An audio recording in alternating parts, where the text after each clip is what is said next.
Today I'm gonna make spaghetti and meatballs, which is a classic dinner in my house. But these aren't just any old meatballs, these are Davison house meatballs. And if you come to dinner here on spaghetti and meatball night, this is what you get. And I love them because they're insanely easy to make. You could have this whole dinner done in less than an hour. Now, I'm also gonna carb it up a bit and throw in some homemade garlic bread. And we're gonna start by toasting the garlic for the garlic bread. That just mellows its flavor and makes it a little easier to work into a paste. So you're gonna need 9 or 10 cloves of garlic. And you can see I've separated the cloves from the head of garlic, but I've left the papery skins on. We're gonna toast the garlic on the stove in their skins. So here I have a little skillet. And I'm just gonna add, again, 9 or 10 cloves. 1, 2, 3, 4, 5. Oh, come back here. 5, 6, 7, 8. 8, 9, 10. All right. And I'm just gonna toast these over medium heat. Takes about 8 to 10 minutes. I'm gonna give the skillet a good little jostle every now and again. And the garlic's gonna soften and those papery skins are gonna get spotty brown. And that's how you know your garlic is nicely toasted. All right, while that's going, let's get started on the easiest meatballs in the world. Now, I helped develop this recipe 20 some years ago. I loved it because it was super fast. You could get these meatballs in the skillet in minutes. And that's what we're gonna do today. Now, it's starting with turkey. But of course, over the years, I've found you can use any kind of meat. We often make them with all beef or a combination of beef and pork. But turkeys are really nice, especially if it's a weekday. All right, and so this is the magic right here, a container of pesto. This is a 7-ounce container of pesto. And this is the pre-made stuff, obviously. So this pesto is from the refrigerator, and that's key. You don't want the jarred stuff on the shelf in the grocery store. You want to get the chilled stuff, usually next to the hummus if you're in my grocery store. And you're gonna add the whole container, 7 ounces of pesto to 1.5 pounds of meat. And now for the binder, we're just gonna use panko. That's Japanese breadcrumbs. We're gonna add 2/3 of a cup. This helps absorb some of the moisture and also makes a bit of a panade with the moisture in the pesto. It's 1/3 of a cup, 2/3 of a cup. I'm gonna add a little bit of salt, just a 1/2 teaspoon of table salt, and a little bit of pepper. And now the fun part, get in there with your hands, take your rings off. I took my rings off already because you're gonna use your hands and just knead this together. Now, of course, you could use a spatula if you wanted to, but it's more fun to get your hands in there. And actually, I think your fingers do a better job of incorporating all those ingredients. All right, so if you think about that pesto, it has garlic, has Parmesan, has some nuts, and of course, it has all that basil and a little bit of olive oil. And all that flavoring just makes it so easy to make a flavorful meatball with half the work. I'd say less than half the work. All right, so there we have it. Now, I'm gonna portion the meatballs. Now, different days I get different size meatballs. Sometimes the meatballs are really big. Sometimes they're really teeny. Usually I wind up with about 16 or so meatballs. I like using a spring-loaded scoop. It helps me portion a little bit better. And at the end of the day, it doesn't matter how big the meatballs are as long as they're the same size so that they cook at the same rate. Using the scoop to help me portion, roll it into a meatball, and then you drop it. Oh, those look different. See, that's not gonna cook at the same rate. So at this point, I decide which size am I going for. I think I'm gonna go for the smaller size. Those are better. All right, so that's the size we're going for today. Let's see how many we get. So we started making these meatballs when my daughter was really young, just because they're so blissfully easy. And actually, my husband Ian has taken on most of the meatball cookery these days. And he's twisted this recipe a lot. He, as I mentioned, he likes to use a combination of meats, and sometimes he sneaks some other stuff in there he hasn't even told me about, his secret meatballs. But either way, these are the only meatballs my daughter will eat. Even if we go to like a really nice Italian restaurant and they have amazing meatballs, she'll be like, nope, this is not my meatball. These pesto meatballs, super fast, are the only meatballs she'll eat. All right, so these meatballs are ready for the stove, and that's one of the reasons why I love this recipe. You can make the meatballs and just start cooking them right away. So here I have my favorite 12-inch nonstick skillet. I'm using nonstick on purpose because I want the browning to stick to the meatballs, not to the pan. To the skillet, I'm gonna add about a tablespoon of oil. I'm gonna heat this up over medium heat. When that oil begins to shimmer is when I know the pan's hot enough to brown the meatballs. Now, duly noted, these meatballs will not stay around as they cook. They will flatten on both sides and almost look like one of those poofs, which I don't care. You know, they're gonna taste just as good and it's fast. If you do want a round meatball, however, it is easy to attain. Simply tack on about 20 minutes. Throw this tray into the refrigerator, let those meatballs firm up, and they'll hold their shape better. The pan looks good and hot. Let's brown the meatballs. I know, I'm giving them one last roll as I put them in. Just maybe this time they'll stay a bit more round. I know they won't. Have it. It's also a habit to put things in the pan counterclockwise. Why? I don't know. It just makes me happy. I mean, yes, if you're cooking scallops, it's good to put them in the pan so you know which went in the pan first. This sort of thing, it doesn't really matter. All right, so those meatballs will take 8 to 10 minutes to brown. I'm gonna roll them around, shake the pan, try to get them brown on as many sides as possible. And they brown really quickly, again, because it's turkey, because it's white meat, so that browns quickly. And also, all that pesto and all that oil will really help it brown. So I'm gonna turn the heat down a bit and really watch it so they don't get too charred.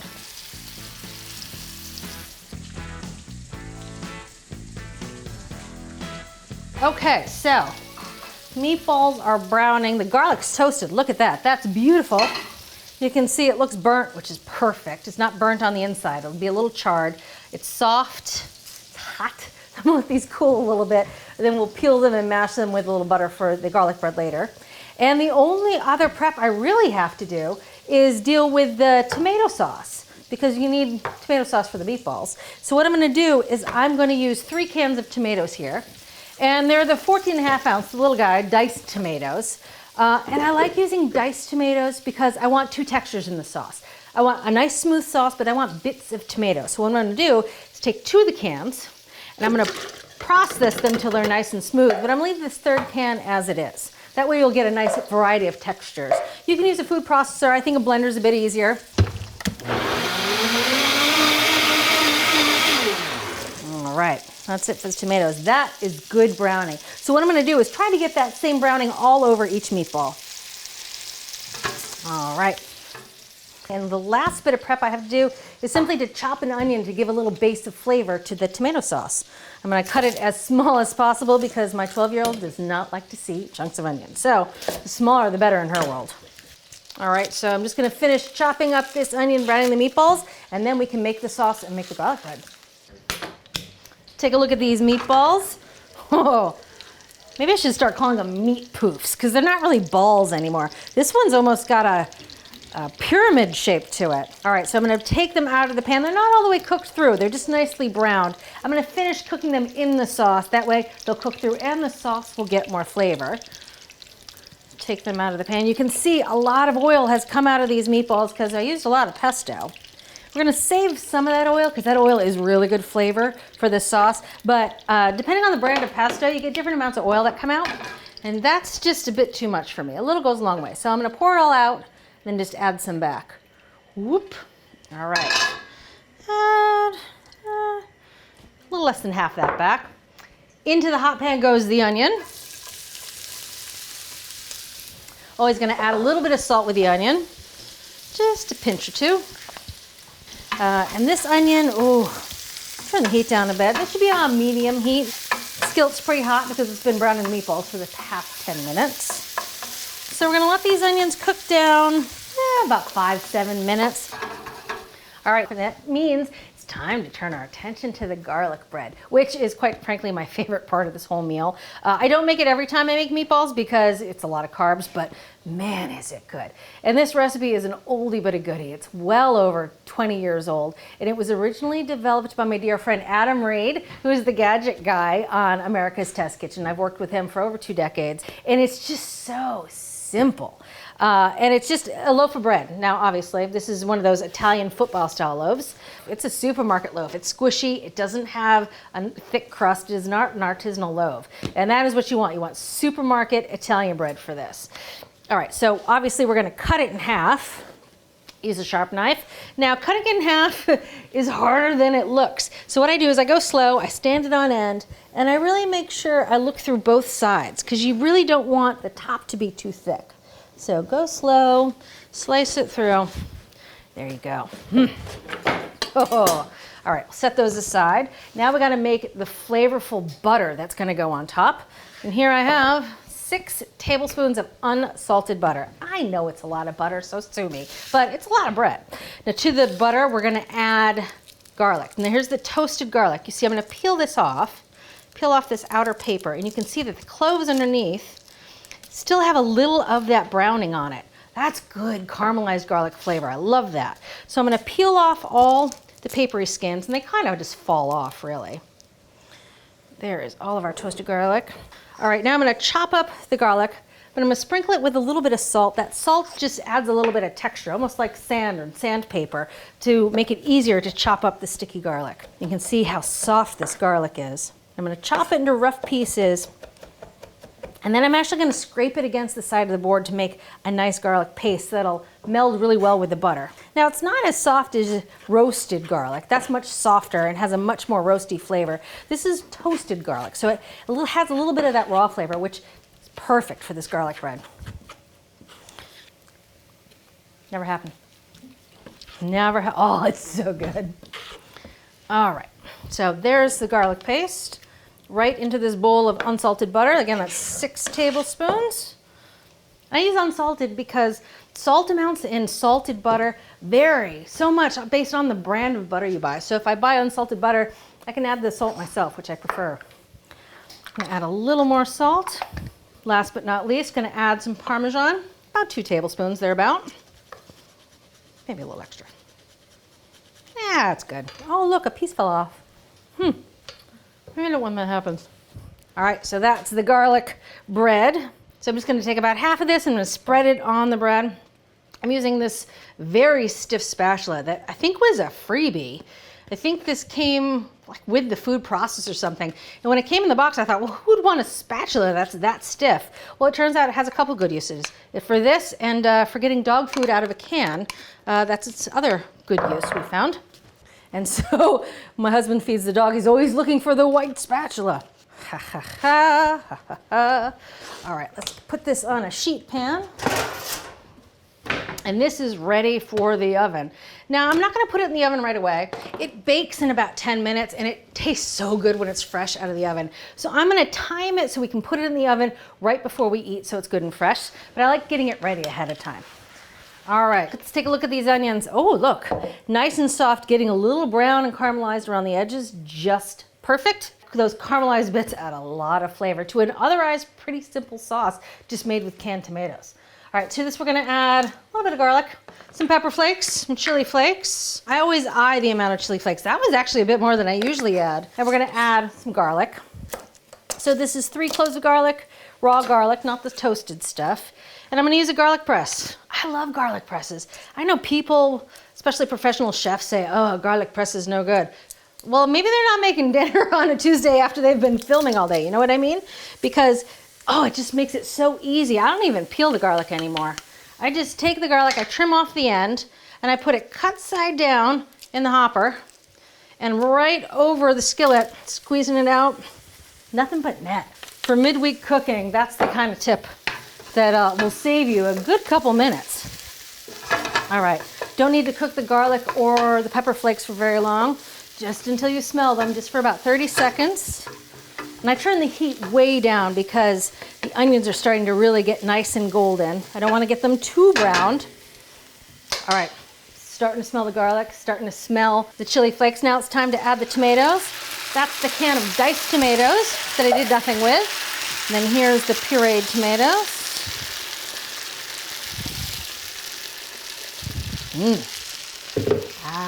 That's a tomato sauce. So we're just gonna let this tomato sauce simmer for about 10 minutes before we add the meatballs back to the pan.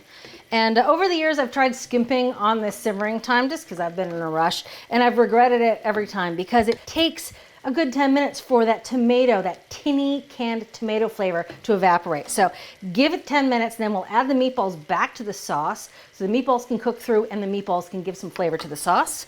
So all in all, it's not very long, really. 20 minutes and the meatballs will be done from here. Just give that sauce about 10 minutes, then we can drop the meatballs in the sauce, drop the pasta, throw the garlic bread in the oven, and dinner is on its way. That sauce has been simmering for 10 minutes. The garlic bread's ready for the oven, and the pasta water is ready for the pasta.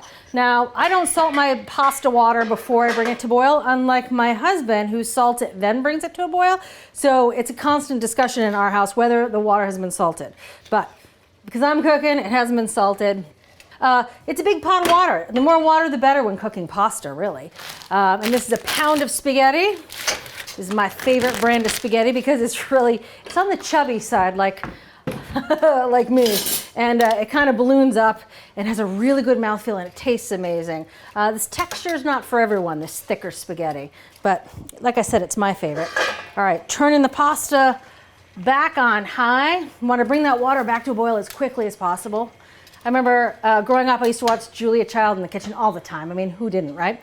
And she had this poker. She had like a hot poker from the fireplace that she would heat up on the stove. And after she dropped the pasta in the water, she would stick the poker in the water to bring it back to a boil.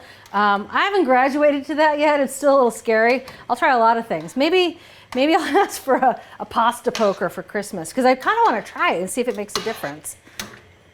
All right, so I've added all the spaghetti. I'm also just tossing it around. If you don't toss it around right when it gets in the water, I think it tends to stick together, especially this brand, which is a bit thicker. So just gonna take a minute, stir the pasta, separate it with tongs. All right, make sure it's all submerged. I put the lid back on, just a little cockeyed because I want to trap as much heat as I can to bring that water back. But if you put it all the way on, obviously it'll boil over. So that's how I cook my pasta. All right, these meatballs, ready for the sauce. Oh yeah. La la la la la la la. That song always comes in my head when I'm making spaghetti meatballs. I don't know why. All right, so meatballs are in. Again, this is just gonna help those meatballs cook through. It's gonna flavor the sauce nicely. And so I'm just gonna spin the meatballs around, make sure they're well coated with sauce. Bring it back to just a gentle simmer. And I'm gonna put the lid on. Help trap the steam, help warm the meatballs through, cook them through, but I don't want to evaporate any more of that sauce because I want that sauce to have really nice consistency. I don't want it to get too thick. Last but not least, this guy's ready for the oven. 500-degree oven, ripping hot, as hot as you can get it. About 8 minutes or so. Halfway through, we'll spin it around so that it browns evenly on all sides. So, pasta takes 10 to 12 minutes. Meatballs take 10 minutes. Garlic bread takes 8 to 10 minutes. We're in the last throes of cooking here. Next up, we get to eat and make a salad. Pasta's almost done. The meatballs are done. I'm actually gonna turn them off and they can just stay warm in the hot sauce. The bread, let's take a look at the bread. Oh, it smells good. Could use just a few more minutes. Yep, just 2 more minutes on the clock for that. It is time then to make the salad. We need to have a little something green on the table. And this is my favorite salad. It's not a recipe, really. I tried to write it down as a recipe in a cookbook 15 years ago in the big America's Test Kitchen Family Cookbook. It was this big red ring-bound book, which you can still buy. It's no longer ring-bound. It's a white traditional book. And I tried to write this down, and I managed to make some instructions, but really it's by feel. And it starts with a good wooden bowl and a garlic clove. And so I took the peel off this. It's a lot of garlic in this dinner. So it's not vampire-friendly dinner. It is not meant for, or maybe it is for Halloween, keep the vampires away. But what you want to do is put a little garlic, and I'm rubbing it in the bowl. And the wood of the bowl acts kind of like sandpaper, right? And it's just flavoring the bowl with garlic. So it's just a hint of garlic on the salad, which is just really nice. Next, we're gonna add some salad greens. Here I have a variety of salad greens, some baby green leaf, and a lot of these microgreens. These are starting to be really popular in the store now, these little guys. And you can get cilantro, you can get mosh, you can get all sorts of flavors. Sunflower seeds, I see some of them in there. That looks like a little piece of chard. They're just delicate and lovely. They add texture and flavor to a really boring salad. And they're easy, right? You just wash them up and add them to the salad. Next, gonna add the olive oil. This is when you wanna pull out your good olive oil. Don't use a wimpy olive oil, use a really nice extra virgin olive oil. You just want to drizzle till it's glossy. That was what I wrote in the cookbook because I couldn't figure out how to tell people how much oil. I mean, as much oil as you want, right? But if it's too much, it's too much. Now, believe it or not, this was a salad growing up, olive oil and salt, and it is delicious. It's like my first salad. But we're gonna add just a little bit of pepper, gonna kick it up a little notch. You know, when pepper's kicking it up a notch, you know I'm cooking really simply. And then last but not least, is when you add a little bit of vinegar. Put my thumb over it. I say vinegar, I think in the recipe I said vinegar till it sparkles. I don't really know what that means, but I couldn't think of a better term than till it sparkles. Now, I like to mix vinegar, red wine vinegar, which is what that is, with just a little lemon juice. That combo to me is perfection. Not a lot, just a little. All right, salad's done. Let's check the garlic bread. Oh, goodness, doesn't that look terrible? I don't think I should serve this. I think I should eat it all myself. A little salt and pepper on it right out of the oven. Oh, so good. I'm gonna let this cool for a few minutes before I slice into it. Meatballs, I said, are done. They're sitting there nice and warm. Last but not least, let's check the pasta. Only one way to check if the pasta is done, and that's to ask your husband to come in and taste it for you. I'm just kidding. Ian, just kidding. I see people throwing against the wall. I've actually never thrown pasta at the wall. I mean, I know it doesn't work. Sounds fun. Sounds like a mess to clean up though. Only way to test pasta if it's done is to eat it. I'm cooling it off right now. This is my patented method for cooling off spaghetti before you taste it. Perfect. This is an old ATK trick. So in the sink I have a colander. In the colander, I have a liquid measuring cup. And what it does is when you're in the rush of making dinner and you're always draining pasta at the last minute, you always forget to save some of the pasta cooking water. And that water is flavored, it's starchy, and it is a great way to loosen up a sauce if it's been sitting a while and it's gotten too thick. So the trick worked again. Taking some pasta water out, just in case we need it. This goes back in the sink. Now I get to drain the pasta. Another ATK trick, how to drain pasta. Don't shake it, you just hold it up for 10 seconds. Don't ask me why 10 seconds, but every time I count to 10. 7, 8, 9, 10. Because you want some of that water left in there. That water is a good sort of way to keep the pasta loose. All right, I'm gonna take some of the sauce from the skillet, add it to the pot of pasta.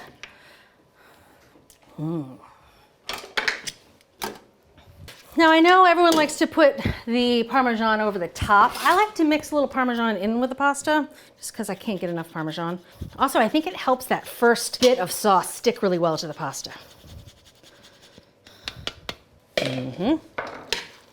All right, so when serving this, you can serve it straight from the stovetop, obviously, especially if it's a weekday.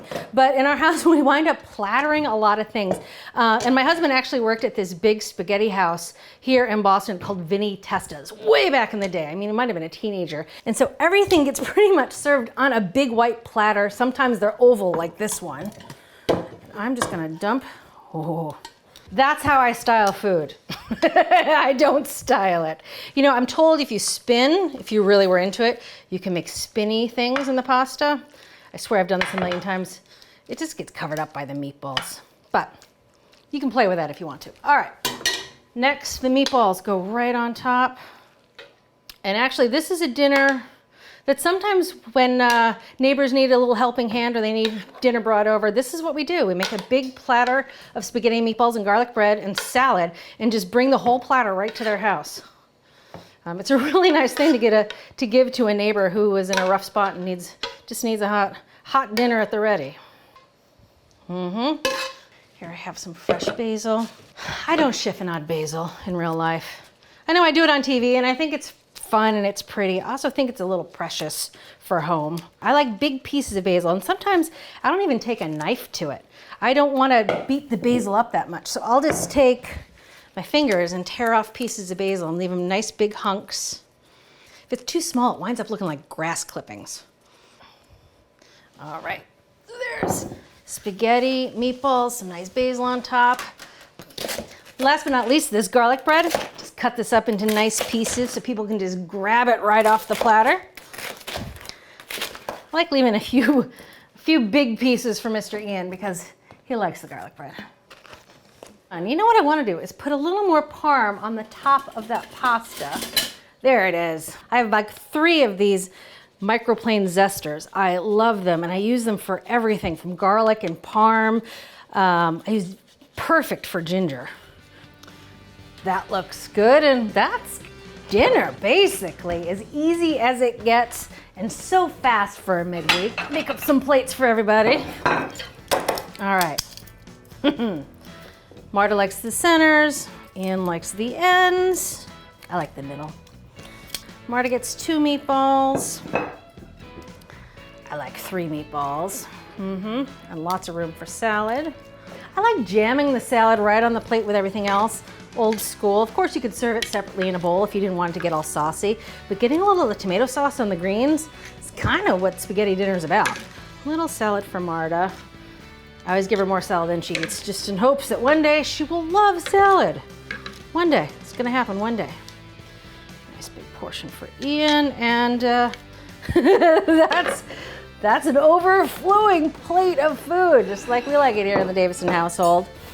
Let's take a little taste before they get here.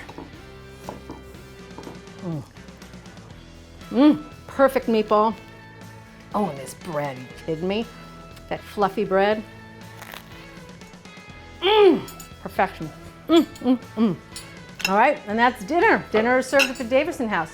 Thanks for watching, and see you next time. Marta, Ian, dinner. Thanks for watching. What'd you think? Leave a comment below and let me know what you're excited to cook this week. And while you're at it, hit that subscribe button. You can get today's recipes and more for free at our website, americastestkitchen.com/JuliaAtHome.